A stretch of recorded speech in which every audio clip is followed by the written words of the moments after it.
I would like to know. This is a segment where basically I ask you something and you have to answer it. No, I'm doing the drum roll with you. Drum roll, please. Who is your least favorite person you've ever interviewed? Oh, that's so tough.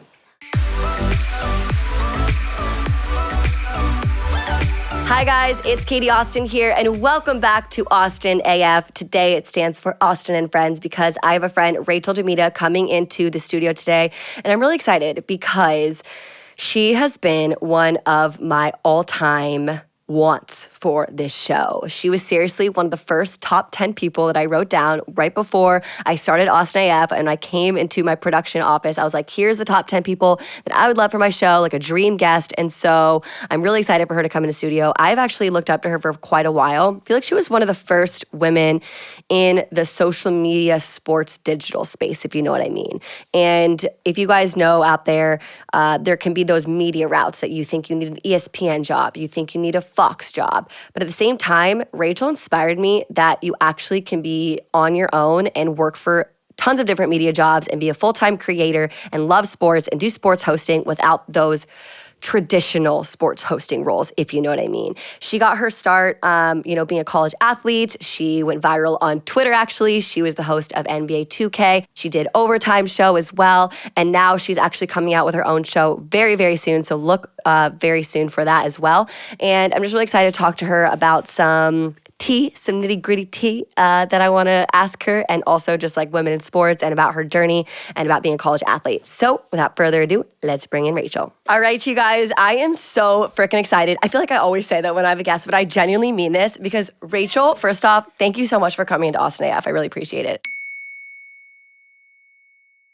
Thanks for having me. I know you're very, very busy. I get to hang out with you twice in 1 week. I know, yay! Okay, so I'm really excited because when I first started this show, almost a year ago, you guys now, I had a wish list of 10 guests, and you were one of them. Aww, so welcome, yay. You're here. Made it. No pressure. And sorry that it's like, I know we've been trying to do this for a couple months, but I don't live full-time in LA anymore, so it's just been like trying to figure out my schedule, because when I am here, I'm normally just like slammed. I'm sure. And then I'm ready to go home to my little like quiet home in Texas. And your house, you bought your house, right? I did, yeah. Congratulations. Thank you. That's big time. Thank you. Seriously. No, that was one of my like adult moments where I'm like, wow, like I did the thing, you know? It's really scary too, and people don't realize how much goes into buying a house. No. At our young age, it's really hard. Yeah, and I had no clue, and I remember when I pulled the trigger on it, and when I was like, yeah, like, let's go for it, it felt so impulsive, and I was like, whoa, like, what did I just do? You know what I mean? And now that I look back, like, I got into the market in Texas before it went off, and to where I could, like, actually afford things. Yeah, so it was one of the best decisions ever, but yeah, I was kind of like, wait a second. It's really scary, and then once you do it, you're almost relieved, because it's like, well, at least I own something in my name now. Oh, yeah. And I'm sure the value just went up a ton in the last 2 years, so honestly, good for you. Let's go. But then you find other things too. You're like, wow, this is also a full-time job, because now I have like a yard to take care of. Now I have like weeds. Like I never had to worry about that before. Sewage issues, painting issues. You're like, holy crap. Okay. It's fun, but it's a process. There's so much that I want to talk to you about and that we will get to, hopefully. But I first want to say how we met. I just think it's a crazy story. Yeah, it is. In my personal opinion. So it's all because of you. We wouldn't be here if it wasn't for you, because I don't talk to anybody I don't know. Like, I'm actually very shy in regular life. But at the same time, it was because of you, because I looked up to you so much, because I was going to the Warriors game, and so was Rachel. You were doing like a YouTube video. It was the finals. Okay, yes. So I like partnered with YouTube TV, and they were like sending me to all the finals game. Ended up being a sweep that year, but still.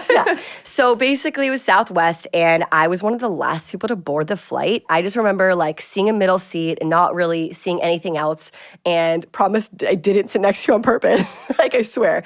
I put my bag above head. I asked to sit in the middle seat, and I think I asked your friend. I was like, do you mind if I sit here? She was on the end. Yeah, my best friend. And I sat down, and as I sit down, I look to my right, and it's Rachel. And if you knew me at the time, I looked up to you. I was a senior in college. I was like, I don't know what the hell I'm going to do after school. And you were the only people that was like in sports, but online. You know what I mean? Yeah. It was a different kind of broadcast and journalism, and you didn't, Yeah, I didn't do the regular thing that you're taught to do, I guess. Right. So I paved a little lane for myself. Yeah. Which I really want to talk to you about, by the way, because it's really hard, especially a lane that didn't really exist almost when you were coming out of school. So we'll get to that in a second. But basically, I didn't want to bother her on the plane. And I was like, when we got up, I was like, I just want to let you know, like, I love you. You're such an inspiration. And I love everything you're doing. And you were so sweet to me. So thank you. Well, I was like pleasantly surprised because for any of my fans who come up to me, I was like, oh, like I'm like a fan of your work or I follow you or whatever. It's like always a young guy for the most part. Okay. And it's like, I love my fans. Like I'm appreciative of every single one of them, but it's nice like hearing from girls sometimes. You know what I mean? Because that is like a demo that I want to tap into. Like I was a young female athlete at one point, or I was somebody who wanted to get into media as a female. And sometimes I don't feel like females get to see my content because it's just so saturated in that like sports video game land.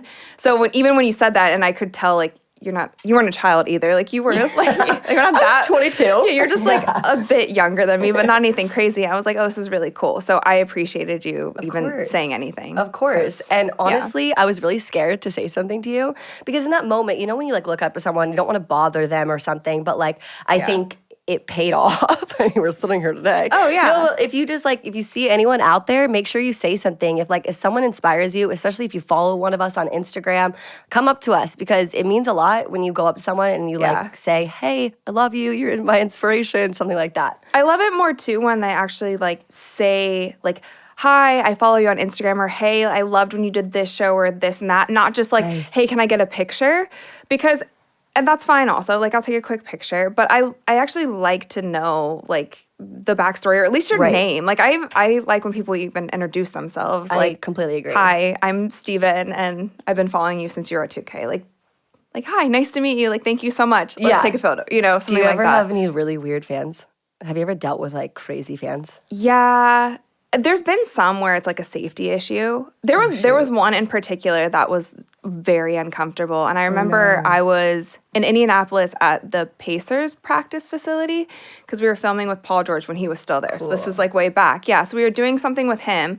And I remember we were leaving the facility and like somebody who worked there was like, hey, this person like wants to meet you or something. So I just assumed that he worked at the Pacers facility. He didn't. He found out where we were and like got through security somehow like into the whatever, and then brought up somebody who had been like harassing me online. So it was one of those moments where like at first I thought I'm talking to somebody who works for the Pacers, right? And then he spins around and starts going, hey, did you hear so-and-so saying this about you? And like saying like explicit things. I'm like, okay, now this is like really wildly uncomfortable. So like luckily my crew was there to help like whatever, but yeah, that was one that like really stood out. And I was like, how did he get into an NBA facility? Yeah, do you know what I mean? He must have done some crazy credential working or something. Yeah. That's hard to do. So that was like one time. And then I've had like times where people like tweet like that they were like following me or they knew what car I was driving and they saw me go like somewhere. So like those are like few and far between. For the most part, everybody's like super cool. Yeah. But I've also had people, this actually very much bothers me. I've had people lie that they've met me.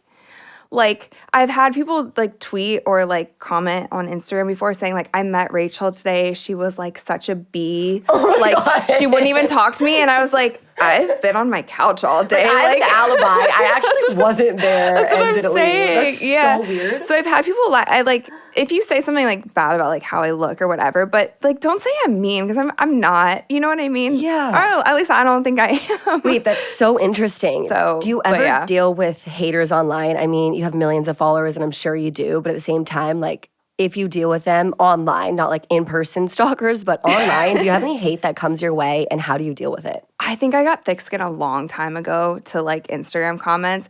And that's why I said, like, the only thing that really bothers me is when it's, like, blatant lies of people saying something about my character. Because, like, again, people can say what they want, but I don't know. Yeah. I don't like that. Doesn't feel good. That's of anything, like, make fun of how I look or whatever. But, yeah, I mean, I've been in the digital space since 2012 or 13, you know what I mean? So I was on YouTube in like the OG days and I came into YouTube and I was actually on this reality YouTube series, this like beauty show. anyway, I didn't won. know that. Yeah. You won? I won. I had no business of winning, but I'm just competitive. Going to teacher type this later. No, I'm Please kidding. don't look it up. No. It's cringy now looking back. But I remember even then, like, that was my first taste of, like, hate online because I went in coming straight out of broadcast journalism school. So when I went into any kind of production, I was, like, talking like I got taught to speak in school, like a news anchor, essentially. Right. And so the comments, though, were just, like, lighting me up. Like, why does she talk like this? She's so strange, or she's so skinny, or she's so this. And I'm like, oh, my God. And I remember, like, that being my first, like, show, and I was just, like, upset about it. Yeah. How do you deal with it now? Do you reply to them, or you literally just block, ignore? No, I don't reply, even though there's times I definitely want to. I don't, because I don't reply to all my good comments.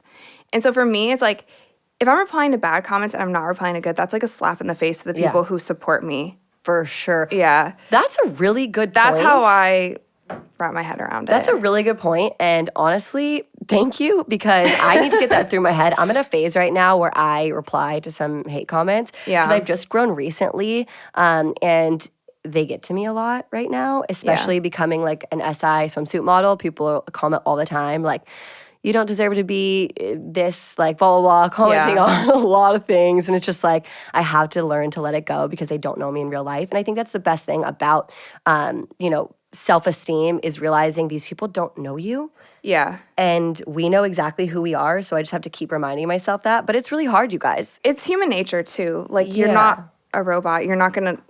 Like, not everything's just going to bounce off of you. You know what I mean? And some of these comments, too, I'm like, how am I making you angry sitting at home with, what like... What content are we doing? We're not political. We're not doing anything religious or crazy, like, out there. Yeah. I feel like we have very inspiring content. Like, I'll, like, do a video. Honestly, the videos that get the most hate are me, like, doing anything basketball related, like making a trick shot.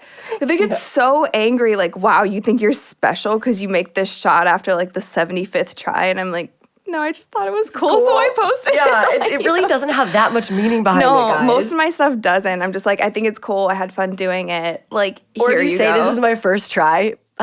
Literally, it's like, wait a second. No, it's not. Like, I've gotten that too. I'm like, well, actually it is. I'm not lying to you guys. Right. Like, what the hell? Or if it's not, who cares? Who cares? Right. Who cares? Okay, so I want to go back before the hate comments, before the followers, and when you were a college athlete. We've talked about this. We actually talked about it on your show that's coming out. Yes, we did. talked about how we were both college athletes. We actually both quit pretty early. So I want to talk to you about your experience playing basketball. My goal always was to go Division I since I was, like, in the 7th grade, right? So I mean, basketball was my entire life. And, like, we also talked about, like, I'm almost 5'8". I'm not that strong. I'm not naturally fast. I naturally cannot jump, still can't jump. You know, like natural athletic ability isn't, I'm not just born with that. So I had to work my ass off. I wouldn't know that. You seem very athletic. Well, I am. I guess when you compare when you compare me to, like, D1 athletes, you know what I mean? Natural athletic ability. Yes, I worked my ass off to get the ability that I have. But yeah, so I became a shooter. I, like, spent hours upon hours in the gym. I did whatever I needed to do. Like, when I was in high school, I worked out at 5 a.m. before school. And then I took a lifting class during school just so I could work with our strength coach there. And then after school, obviously had practice. And then normally after that, it's been another hour either by myself or with my skills coach, like, working out more. Yeah. So, like, I was dedicated, you know what I mean? For sure. But I never wanted to play professionally. And nobody in my family grew up playing organized sports at all. Nobody ever played in college. This was, like, a brand new experience for us, like, getting recruited, like, getting college letters, traveling with AAU, like, having these college coaches come to my games. Like, this was all new. And so when the offer from Old Dominion came in, they were ranked 11th in the country at the time. Coach Wendy Larry was there, who was, like, a very famous women's basketball coach. And it was one of those things, I'm like, yeah, I'll freaking take it, you know? And I did my visit and everything seemed good enough for me, you know? Yeah. And then, but I think, I mean, none of us knew. Like, I wouldn't trade anything that happened to me or me walking away or whatever. But I realized pretty quickly during my freshman year, like, I'm either going to graduate in 4 years being a fantastic basketball player at like the highest level I can possibly be at, or I can step away and then like not know what I'm going to do with my career because I'm not getting education, just to be frank. Or I can step away now and like really dive into my career and put that same energy I had in basketball into what I want to do next. And so I made that decision. It's a hard decision. It's harder than people think because it's not that easy. We're really lucky that we had passions beyond our sport as well. Yeah. With broadcast and hosting. And so a lot of the time people hate their sport but don't know what else to do with it. And I had that same decision too. And for me, it was like, well, shoot, am I going to become a lacrosse coach? Like, at least there's like women's professional basketball too that you could possibly think about. For me, it was like, okay, I actually find this so pointless to play. But at the same time, and we talked about this, it's almost your identity. So you feel so lost when you quit. Did you have any like identity issues? Yeah, everything. It's kind of sad, honestly, when I think back because that first year of basketball and the year after is blurry. Like my mom remembers things I don't remember. Like so my brain did some sort of like defense mechanism and kind of blocked out some of those times. And I did experience some bullying in college, which I experienced in high school too, but it definitely got worse in college. And then just trying to find myself after that because you're just that was what I did. That was my passion. I reached that goal. I did start running, which was like, I guess it's a healthier habit than like drinking or partying or doing something like that. But at the same time, that got into an addicting pattern as well because I didn't know what life was without competition, right? Yeah, so, coach. Yeah, and I'm a great runner. So I just started running after and I started competing in like local races and I was winning them. Like I'd win a 5K, win a this, win a that. And then I was like, well, now I'm addicted to this. Transferred to American University. I was training with the boys cross country team on the weekend and then the girls track team. And like they wanted me to join the track team at American. And I was like, no, I can't get back into a D1 sport. So anyway, I kind of channeled that into running and like it was a healthy-ish dynamic. It was a little too obsessive. But that's kind of what I did to like stay in sport in a way. Do you think it's also because it was almost like you didn't know what to do when you didn't have a coach? I feel like for me, I was like completely lost without a coach and like especially my teammates, like no call time of like 5 a.m. to like go to the gym or anything. So it was really hard to figure out what to do workout-wise. Mine, I think, was opposite. Like I had been so used to always waking up at 5. So now with this running, like I made my own schedule, right? So I'd wake up super early and go for a run. I made my own like training plan. So like Tuesdays and Thursdays were like track sprint workouts for me. On the weekends, it was long distance running. And then I like varied it in between. And then on some days I would like go to the gym and lift to like supplement. So my brain was just like still in, that's why I'm saying mode. Like the coaches at American University were like, you could be in our top 5 right now. Damn. For like, you know, in distance, like if you didn't, and I didn't want to be like coached again. I was like, no, I just got out of a D1 sport. Like I'm not doing this again. That was the reason I quit. I considered it for sure. But yeah, so it was one of those things. My mind was just so programmed into it. But I think the healthiest thing for me to do was to finally get out of that. And it did take a few years for me to kind of like tone it back a little bit. Yeah. And like let myself live, I guess. Yeah, and I feel like we kind of relate to this, and you don't really have to go deep if you don't really want to. But for me, when I was in high school, I was always like the skinny girl, relatively skinny. And basically, my coaches, my entire high school, were like, you will never be a college athlete because you need to get stronger, you need to get bigger, you need to be able to like, you know, have bigger thighs to be able to lift more and everything like that. And so I had a really messed up body image of it. And then I went to college and I got a lot bigger. I think I gained like 30 pounds or something. And then I quit. And then I was a sorority girl. And I, for the last 4 years, basically, not currently, but like, you know, high school, ended up quitting and then sorority girl. It was like this weird body image of having being too skinny and then being too athletic and too strong for your sorority type. Did you ever struggle with like post-athletic body images or while you were an athlete or anything like that? I think I did, not so much of how I looked, because I'll take running as the example. I got really skinny running as much as I was. Oh, I'm sure, yeah. But the skinnier I got, the faster I got, the more I won.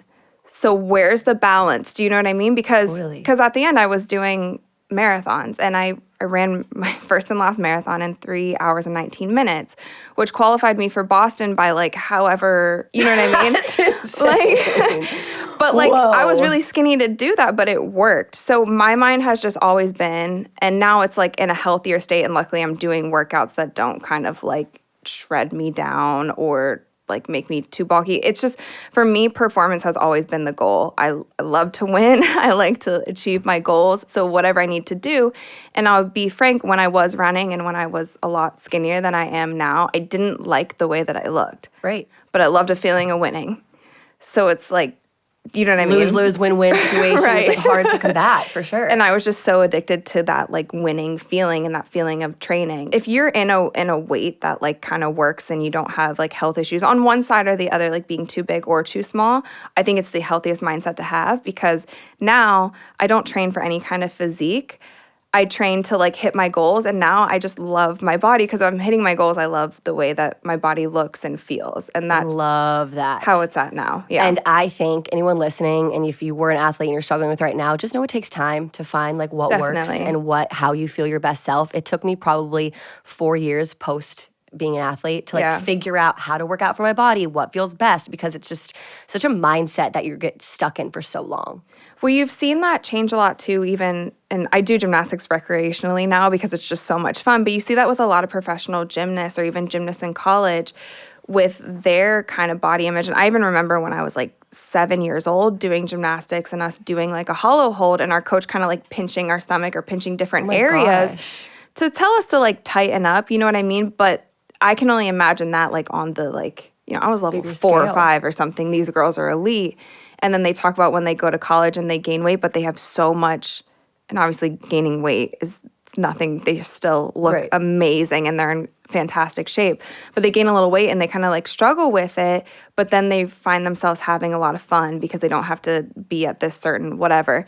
So I think there are certain sports that are even a little bit harder than others. For sure. And is prevalent in women's sports in general. I completely agree. I do think nowadays, when we were in college, I feel like people don't talk about like body images and mental health as much as they do now. Definitely so I think not. like it's definitely getting better. It's progressing, which is like, thank goodness, because women's sports needs a lot of therapy and psychology. Yeah, and honestly, about. if you're performing in a way that like you're exceeding and doing well in your sport, who cares what you look like? No, or who not cares at all. like from the outside, like what your body shape is, whatever. And you can even translate that into like the NBA or something. Take Steph Curry or Trae Young. Yeah. Years ago, they'd been like, oh, they're way too small or they're way too whatever. But no, now it works, and like they're two of the best players in the league right now. A little NBA analogy right there. Yeah, just throw the guys in the mix because we don't talk about your bodies as much as ours. So true, by the way. Yeah. Okay, so moving on from playing basketball in college, what was your next step? You knew that you wanted to be a host. You knew that you wanted to do something in sports. I definitely wanted to go into hosting. I always thought I wanted to go into the entertainment space, and especially right after I quit basketball because I just like needed a break from sports in general. And so I actually got an internship with Entertainment Tonight working under Mark Steines. So cool. My junior year. So I came out to LA, spent a summer with him and also Kevin Frazier and Christina McClarty. Like, this is way back. And so worked under all of them and thought, I was like, oh, this is what I want to do. I want to be on ET or entertainment, you know, whatever. And then quickly realized after that summer, this is not what I want to do. Like, this isn't for me, because I just saw what it entailed. And I was like, I don't really think I'm built for a show like this. But I did know that I wanted to come back out to LA. So after I graduated from American in December 2011, right after the new year, I came back out to LA and just figured it out. And is that when you got 2K? No, it was a grind till then. Yeah. Really? Okay. Yeah. So when I first got out to LA, I was working 40 hours in a restaurant because didn't really come out here with any money. Yeah. So I was working 40 hours in a restaurant. I was modeling. I was doing like commercial stuff, just like making money the best way that I could. And then at the same time, just trying to get my name out there. Basketball came back into my life with this Nike Skills Challenge. So I don't know. They were just doing the challenge. I had this crazy idea to enter, and I think you entered like on Twitter or something. Long story short, I entered, I won. And then from there, like started working with Nike and Adidas and Under Armour and like all of the brands. And I was doing interviews with their professional athletes for them, but they were all like internal interviews. So nobody ever saw them. They were just for the company. Interesting. You know what I mean? So like Damian Lillard or John Wall would drop a new shoe. I'd interview them, talk about the shoe or whatever, and then like they'd send it to corporate and like no one would ever see it, even including myself. But that's kind of, I mean, it's a blessing in a way because I got to practice without people like tearing me apart for it, true. you know? So that's kind of how I got started in the sports space again. And then I started doing stuff with the professional dunkers, like hoop mixtape balls. I was just trying to like get in the mix, you know, collaborating with other creators, doing stuff at YouTube space. And then that's when 2K saw my stuff that I was putting out on my own YouTube channel. And they reached out and they were like, hey, we have this crazy idea to like put a TV show in our video game. And I was like, okay. And they're like, we want you to audition. And I was like, okay, let's do it. Yeah. Because that was the first TV show in a video game. Yeah, first ever. Wow. Yeah. I want to know also, this might be an out there question. Did you do any of the work before 2K for free? Because I did so much work for free. I feel like women in sports sometimes, and I say women specifically because I feel like there's not as many spots as men, which we will change soon. Do not worry. But I think like a lot of my male counterparts were doing things for money when I was doing things for free because I knew that like 70 other girls behind me would have done it if I didn't do it. Yeah. And I feel like you have to grind to get those jobs even for free. Yeah. And I have done so many jobs for free, but people don't know if you're getting paid or not. I've done internships for free throughout college. Like you do have to do those things. I think everybody has to do some stuff for free. If you really want it, you have to get your reps in. And however you do that, you need to do it. And then it comes to a point where like, what's my value? Like, how many of these have I done? Is this a waste of my time now? Am I spending too much time doing free things where I'm not getting much in return? And I could be putting, you know, my time into like making my own content or something. Right. That was a really big thing for me though, is creating, I feel like that's crazy. Like back in 2013 and 14, I was creating on my own before, like now that's what everybody does. Or like a lot of people in this space. You were one of the first like influencers that I started following, and I'm being dead serious. Like in terms influencers, and it really wasn't a thing yet. You know what I mean? And now it's like everyone does it. That's cool. Okay, so now I want to get to 2K. Mm-hmm. So you're at 2K for 5 years? 4 to 5 years. And I feel like it was a really big deal when you left. Well, obviously that was like a huge opportunity in my life, and I wouldn't change it for the world. And it was an amazing experience. And it was cool to be like the first person I was actually the first hire for that show. Crazy. Like our first episode came out and it was me and 2 other people who produced and edited and put it together. Yeah. Oh my gosh. So it was a team of 3. And it definitely grew, obviously, to be something huge and evolved over the years. And it was one of those things I probably knew for like over a year that my time there was like coming to a close in my eyes because it wasn't fulfilling me the same way. I definitely wasn't growing. There were some things there that were just like, getting a little bit difficult for me to like continue doing. And I just kind of knew in my heart, but at the same time, like this is something I poured my heart and soul into. Yeah. I helped create it. I helped, come up with the whole concept. So it was my baby in a way. And so it was definitely like quitting basketball, leaving 2K, hardest decisions I've ever had to make in my life. And I knew at the same time too, it's like you're leaving a platform that you have millions of people watching you all the time. Like that's just visibility. If nothing else, like I knew I would have visibility, and you don't know what's on the other side. But ask any of my closest friends, family, whatever, they're like, that was soul draining for you at the end. I feel like nowadays, especially, people don't stay at jobs that long too. Yeah. And especially, you knew you kind of wanted to leave. Was there like one like trigger moment that was like, okay, I have to do this? Because sometimes you just have to like rip off the Band-Aid. It's almost like a relationship. If you're in a relationship for way too long and you're like, how do I do this? What's like advice would you give for someone wanting to leave their corporate job, wanting to just like pull that trigger, rip the Band-Aid off, and make the next step, even though they're so freaking scared? It's hard to give like one piece of advice for that. I think everybody's situation is different. I think about it too. Like I didn't have a family to provide for necessarily, like, single kind of on my own, taking care of myself. Like I think those things change if you also are taking care of others. So you don't want to like, leave somebody else high and dry. But yeah, I think you'll just feel it. That's always what I've gone for. And it's hard. Like, I honestly think it would have been easier if they fired me. Because I wouldn't have had a choice. You know what I mean? It's like a relationship again. Can you break up with me? So that's what I'm just like end this right here. Yeah.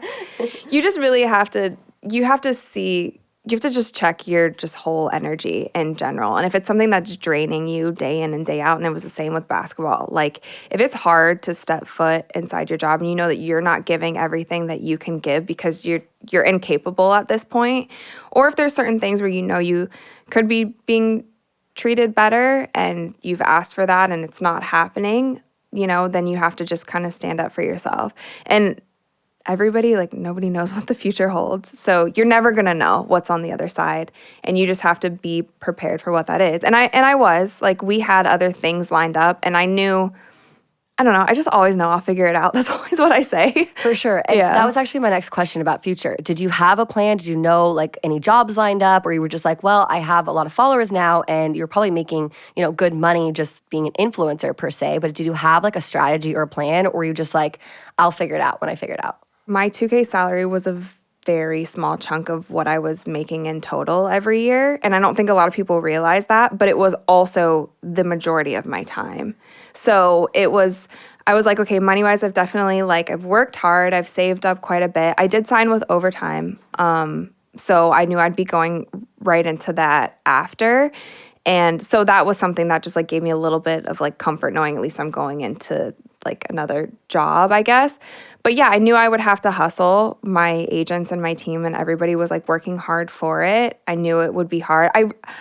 I didn't think that me leaving would linger this long because I still, to this day, the majority of my comments are about 2K. It's like, why'd you leave 2K, Rachel? Yeah, it's like, guys, it was years ago. Like, come back, I miss you. Yeah, and it's like, again, I would rather that than them like saying like, glad you're gone. Like I guess I made an impact on people's lives and I truly appreciate that and I will always love the support. I guess, just at the same time, sometimes I'm like, well, I hope you like the other things I'm doing too because I like this stuff also. Would you ever do like a guest appearance on 2K? So I actually did their 200th episode. Cool. But then like, I don't know if anybody saw it or anything because barely anybody said anything about it and I didn't promote it. Okay, so I don't, yeah.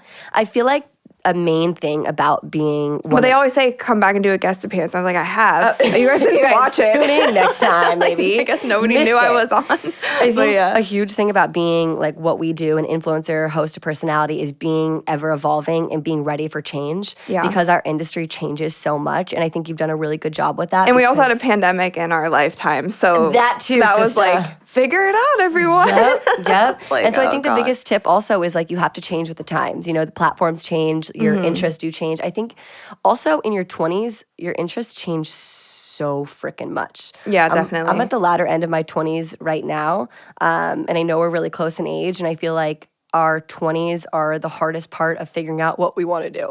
Yeah. Do you agree with that? You just have to be open to that.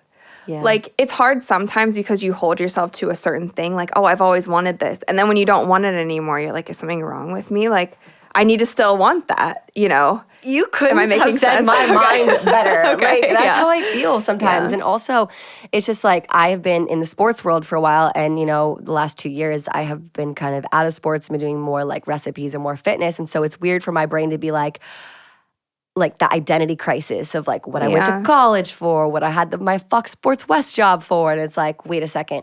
Everything that I've done led me to where I'm supposed to be though. And at the same time, like your interests will change every single year, which I think is a good thing. It shows signs of growth at the same time. Yeah. You know?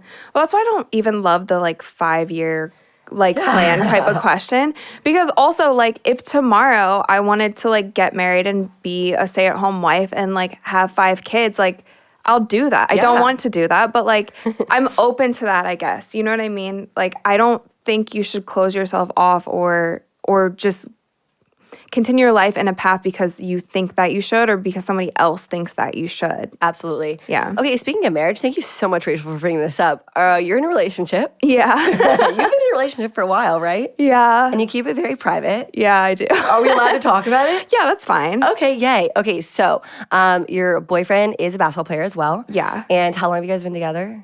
It's almost 4 years now. It's a really long time. Yeah, it is. Wow. Okay. I'm good at long-term relationships. How is it? Really large, big question here. How is it dating an NBA player? Honestly, I said I would never do it because I grew up a basketball player and I've been around male basketball players all the time. Like, you guys are not for me. Yeah, you're bad. I've seen all of it. You know what I mean? But he's definitely different. And I think that's why it ended up working, or I even gave him a chance, or he gave me a chance, because I was like, okay, you're not the same, you know? So I don't know. I don't really think of him as a basketball. It's weird. I don't think of him as a basketball player. We're just kids who have fun together. You know what I mean? That's how it. Yeah. I feel like there's I think that's one of the best parts about our relationship is we just have a lot of fun, you know? Yeah. It's really awesome. It's just something I need. Yeah. I feel like there's a stigma sometimes about women who work in sports and then they start dating an athlete. Yeah. And I actually did the same thing, but back in the day, I have a new boyfriend now who's not an athlete. He's great. But back in the day, I did the same thing. I dated a basketball player when I was trying to be a sports host. And I got those comments of being you were literally just trying to be a sports host and be in sports because you want to date the athletes or something. Yeah. It's the weird thing. But people don't realize we are athletes ourselves. That's our entire life. And so it's makes sense that of course we're going to be with an athlete. You know what I mean? Have you ever struggled with that? Yeah, I think that's also just why I keep a lot of things private, because I never, till the end of time, I never want to be known as somebody's girlfriend. That's not my come up. That's not my, that's not how I want to be known. If somebody knows me because of that, that's great, because I'll be proud of my relationship, but I don't want to come forward with that. That's not my whole identity. Sure.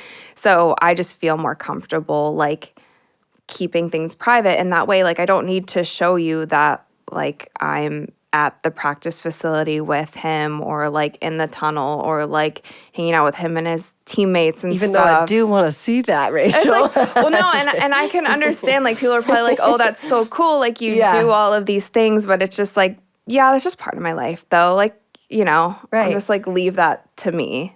How did you guys meet? I still don't know the story. We met at the Final Four. Oh. In San Antonio. Yeah, so he's from San Antonio. And then I was there in my celebrity game I play in every year. So, wherever the Final Four is. Wait, actually, side note, celebrity game. Oh my God, seriously, you guys had a Celsius before this. My brain is actually so ADD. I have so many things to talk to you about. It's okay. I had a chai latte, which will do it for me. We're caffeinated. I'm a lightweight with alcohol and caffeine, so. I wish I was a lightweight with alcohol. Yeah. You actually, I have so many things to say to you, but you just reminded me about your celebrity games.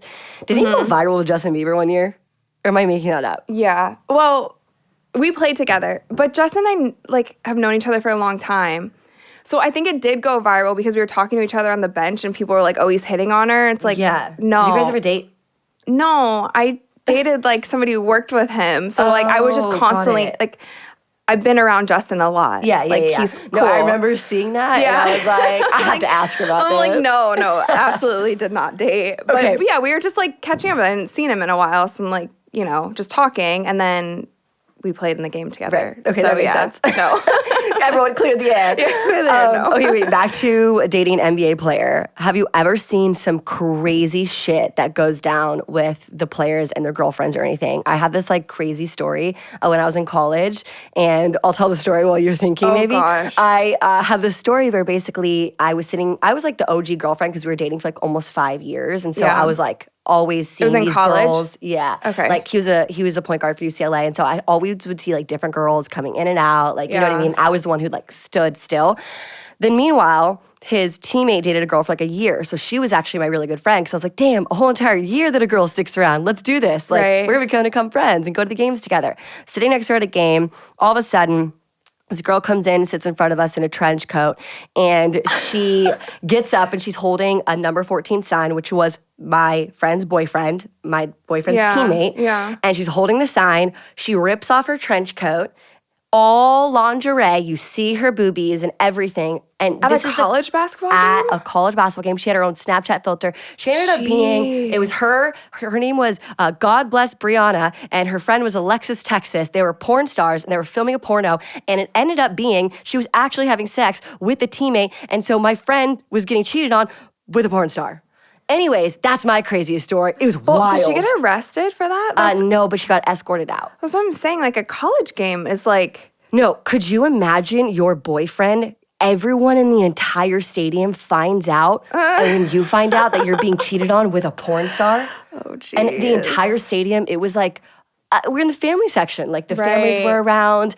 I was trying to think, like, there's kids that go to, like, I'm sorry, I can't, like, college kids to me now are children, and that's, like, wildly inappropriate to do on a college game. It was drama, you guys. Oh, my gosh. Drama. No, I don't have anything that even comes close to that, honestly. I honestly haven't seen anything happen like that. Dang, I thought you would have some juicy stories. I also, though, have never been, like, for better or worse, I travel a lot. I'm busy. So I was never, like, at all the home games or, like, really, like, I was friends or, like, knew, like, people within, like, the organization and girlfriends and things like that. But I was never, like, hardcore in the mix. You know what I mean? Too busy doing your own thing. Like, not really caring for the drama. I'm opposite. I'm like, give me all the drama. My life is so boring. But I do know that in the bubble, though, they were, like jail for them. Like, not jail, that's like really extreme, but like they were like ready to get out. Like all the guys and like talking to other girlfriends whose boyfriends were in the bubble, they were just like kind of on edge the whole time. Like, could you see your boyfriend when he was in the bubble? No. How long did you go without seeing him then? Like almost 2 months, I think. Wow. Yeah. But it was for them, it was more so like, you know, they're in like small rooms and these guys are used to living in like huge houses and like having like their chefs and all the things, and then just like going back to their room, going to practice back to the room, and they're just like around guys the whole time, and then they're competing. That's and so hard. They're all just like and they're also around the people that they're competing with. That's what I'm saying. Which is like very different. It's just very like hard. That whole experience I know was like hard on every player, like mentally and physically, just kind of like getting through that. And then also like that time in everybody's life, like during COVID, like that was a hard time to live for anybody. You didn't know what your next step was. No one knew what they were doing next in their life. It was wild, or what was going to happen. Yeah, and then being there and like seeing the news and seeing like what's going on, and then you feel like kind of isolated. And I know everybody felt isolated, even if you were surrounded by people at that time. So it was just like, wild time. Yeah. Okay, so now we are coming to the end of our show, and we have a segment called Mood Boosting Mantra, where basically I ask every guest their mood boosting mantra, meaning it can be anything positive you say to yourself to get you through the day, or something like work-wise to like help you get motivated, get you where you are today. Do you have like a mantra or saying? Okay, well, this one just came to me recently because I feel like recently, I don't know what happened, but I've just had this breakthrough of almost like confidence in myself. Hell yeah. Yeah. Let's go. So like it happened. So my new saying as of now is just fucking go for it. Like that's what it is. I love that. I've tried new things recently and I'm like, why not? I'm at this point in my life. Why not just go for whatever I want to do? If it works out, great. If it doesn't, Have you ever been in like a creative rut or anything? Yeah, absolutely. What would your best tip be to get out of like a rut? Like especially if you're a host and you don't know what to do next, or if you're in social media and you're like, I literally don't even feel like posting. The only way is through, honestly, like as corny as that sounds. Because even COVID was so tough for me. There's like, you can go back, if we went through my social media, I could like show you a picture or show you a TikTok video I made and then tell you, I filmed this and then I cried the rest of the day. You know what I mean? Yeah. The only way is like through. You just have to like keep doing it. If you want something bad enough, if you don't and you want to switch and something else makes you happy, fine. But if you want it bad enough, you're going to have to just get through those times. So just do the best that you can. That's all I did. And I look back now in retrospect and I'm really proud of myself for not giving up, because there were times like during quarantine and during other times that I was just like, I don't even want to, I have no motivation or any energy to do this anymore. Yeah. Like nothing's working for me. I'm feeling hopeless. Like why? Well, especially when you're so used to like traveling all the time and getting inspiration from like your work when like you're with other people and you're interviewing other people and you're in front of the cameras, but when it's just you and you have to like pick up your own camera and your own phone to like film your content, it's really hard to be inspired. Yeah. And I had like 2 shows that went away because of COVID, and I ended my overtime contract like 2 weeks before we were like in lockdown. So it's like I came out of a contract that was exclusive, signed for 2 more shows, and then they both just didn't happen. One of them we filmed the whole series and it never aired. That's the other the one. So it's like worst. things, I was just like disappointment after disappointment, and I just had to like push through. And now I'm like at a really great spot, and I feel, I don't know, just Hell really yeah. good. So No, I'm happy. it's amazing. And Yeah, like, again, thank you. everything happens for a reason. Like maybe those shows fell through because now you're doing your own thing. Yeah. You know? And so like you never know where things are going to lead. And I think that's such an amazing takeaway too of like, you're going to get a no. Like even at Rachel's level, she's going to like, you know, stuff is going to fall through. absolutely, And I think yeah. that's really important to note because you can look at someone like her and be like, she probably, everything is like super, you know, yes. At the same time, like it's really There's good to more know. no's than yeses for Yeah. sure. And I feel like it's like that at every level. So you just Totally. gotta like brace yourself and keep going. If you want it bad enough, you just gotta keep going. I love that. Yeah. Okay, now we have our last segment called No Filter. Okay. And I would like to know. This is a segment where basically I ask you something and you have to answer it. No, I'm kidding. doing the drum roll with you. Drum roll, please. Who is your least favorite person you ever interviewed? Oh, that's so tough. So basically, I like ask people very out there questions in this segment. Yeah. There's one interview that like stuck out to me a little bit because I think that I was hoping for a lot more than what I got. And it was with an NBA legend, and I was just very disappointed because he didn't feel like he wanted to be there at all. It's really hard to interview someone when they don't want to be there. Yeah, and I was like, well, this is just like, I guess, you know, there's certain people, I don't know if I can say the name because I feel like people are just going It's to okay. take You it don't and have to run say with it. it. But it was an NBA legend, very like incredible basketball player, and we had an hour with him, and I ended up cutting the interview to like 10 minutes because I was like, he clearly doesn't want to be here. I'm not going to keep asking him questions if he's not even giving me eye contact. Oh, you know what I damn. mean? Yeah, so it was a very strange situation. Again, I don't like to like throw too much fault on anybody because you never know what's going on in their life. But yeah, he definitely Didn't care to be there. didn't care any bit about me. The hardest part too is like when you have expectations, like that goes for anything in Yeah. life. When your expectations are so high about like interviewing someone or going somewhere and it's like not what you think, it's just Yeah. like heart crushing because you're like, damn, I really wanted this to go a different way. Right. Luckily, like most of my interviews have gone pretty well. And it's never an instance, like most people like talking to me and like want to be there. And I Yeah. make it fun in some capacity. And all my interviews are something positive. Right. This person was like, no, not having it. Are we allowed to have Like, a hint? okay. Just like a little hint. Don't say the name, but like maybe like, you know. Tall. Tall. It's not Shaq though. Tall. Like Shaq's my bud. Do not think it's Shaq because like that's like my mentor love slash Shaq. like I would call him like a best friend. So it's not him, Oh. but yeah, very tall basketball player who wasn't very nice to me. So I don't know. Maybe he was that's just so having a sad. bad day. That's really sad, Rachel. Okay, Anyway. where can everyone find you and what are you up to next? You guys can follow me on any of my social media at R.A. DeMita, RADEMITA. Literally every social media. Right now, I am working with Caesar Sportsbook, so we are doing a ton of content throughout Super Bowl, March Madness, NBA, All-Star playoffs, all of those good things. Hosting a show with NBA Twitter.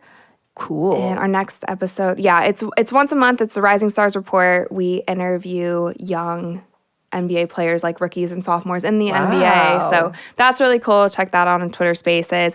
My own podcast / YouTube series is launching very soon. It might be up by the time this episode goes up, but I'm so freaking excited about it. So stay tuned for that.